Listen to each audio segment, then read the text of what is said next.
Bharat quad का member है। Japan के को अमेरिका ने F-35 फाइटर्स दिए हैं, ऑस्ट्रेलिया को दिए हैं, नेटो कंट्रीज को दिए हैं, लेकिन भारत को नहीं दे रहे। तो ये एक बहुत वेलकम न्यूज़ है कि वो हमको स्टेल्थ फाइटर ऑफर कर रहे हैं, top of the line stealth fighter. सबसे बड़ी बात यह है कि ट्रंप साहब को पता है, प्रेसिडेंट ट्रंप को, कि प्राइम मिनिस्टर मोदी की क्या रिक्वायरमेंट है और उनका स्टेटस वर्ल्ड में क्या है। ये बात है तो लोगों को, दुनिया को पता है कि मोदी एक बार जो कह दे वो करेगा। सो ट्रंप साहब ने बिल्कुल क्लियर कर दिया है कि और ये नेगोशिएटर है, वो करेंगे। देखिए, भारत क्वाड का मेंबर है। जापान के को अमेरिका ने F-35 फाइटर्स दिए हैं, ऑस्ट्रेलिया को दिए हैं, नेटो कंट्रीज को दिए हैं, लेकिन भारत को नहीं दे रहे। भारत को जो पहला ऑफर था बाइडेन साहब के टाइम में, वो था कि F-16 फाइटर देंगे। उसका जो नया अवतार है F-21, F-16 पाकिस्तान को 30 साल पहले दे दिया था, तो वो तो कोई मतलब बड़ी चीज नहीं थी। अब चीन के पास 300 5th जनरेशन स्टेल्थ फाइटर है ऑलरेडी हैं, और 10 साल के अंदर कोई 1000 5th जनरेशन स्टेल्थ फाइटर हो जाएंगे। पाकिस्तान को चीन F-35 स्टेल्थ फाइटर बेच रहा है, और पाकिस्तान के पायलट्स ऑलरेडी जो है चीन में है, ट्रेनिंग ले रहे।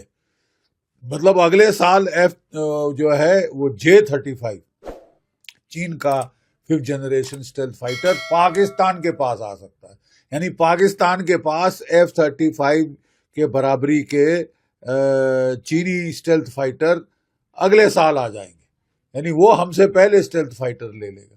तो ये तो एक अनएक्सेप्टेबल कंडीशन है। आपको चीन को भी संभालना है, चीन से खतरा है, पाकिस्तान से खतरा है। तो ये एक बहुत वेलकम न्यूज़ है कि वो हमको स्टेल्थ फाइटर ऑफर कर रहे हैं, top of the line stealth fighter.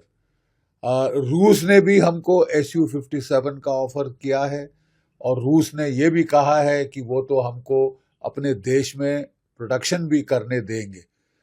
तो ये हालांकि एक बहुत वेलकम साइन है। हम अपना भी आमका यानी एडवांस मीडियम कॉम्बैट एयरक्राफ्ट बना रहे हैं अपने देश में, लेकिन कोई 10 साल 15 साल लगेंगे इसके पहले कि वो प्रोडक्शन में फुली आए। एक तो इसको हमें स्पीड अप करना पड़ेगा। सबसे बड़ी बात यह है कि ट्रंप साहब को पता है, प्रेसिडेंट ट्रंप को, कि प्राइम मिनिस्टर मोदी की क्या रिक्वायरमेंट है और उनका स्टेटस वर्ल्ड में क्या है।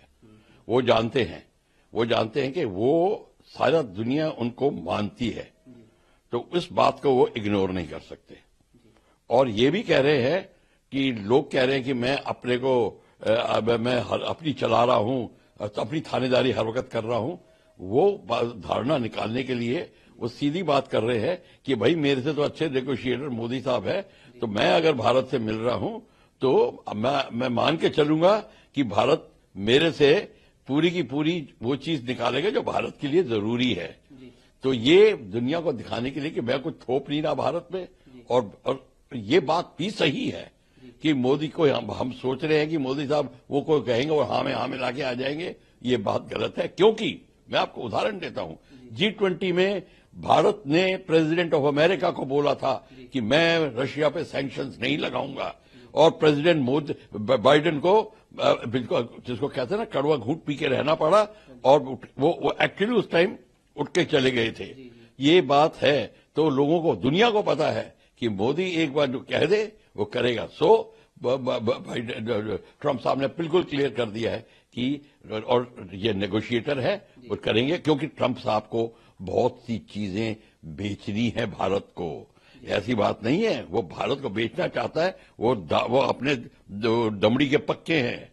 तो ये भी बात है, तो उनको भी पता है कि मेरे को बेचना है, तो दूसरे को मैं खुश भी करना चाहता हूं। इसका ये दूसरा पहलू भी है, पर मोदी साहब को चापलूसी चलती नहीं है उनके साथ।